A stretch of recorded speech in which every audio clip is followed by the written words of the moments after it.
অনেকে আছে যারা কিনা বোনের সম্পত্তি, ফুফুর সম্পত্তি মেরে দেয়, আছে না নাই? অনেকে আছে, আল্লাহ মাফ করুক, চুরি করে অন্যের সম্পত্তি।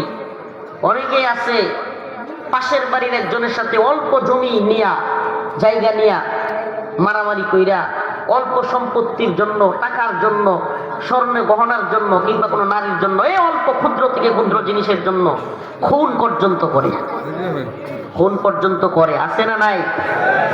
আজকের আলোচনা আমার এগুলা নিয়ে। সূরাতুল জিলজাল, এক ভয়ঙ্কর কম্পনের আলোচনা। আল্লাহ পাক বলতেছেন, ইযা জুলজিলাতিল আরদু জিলজালাহা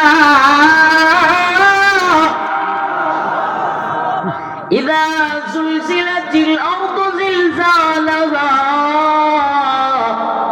ওয়া আখরাজাতিল আরদু আসকালাহা ওয়া ক্বালা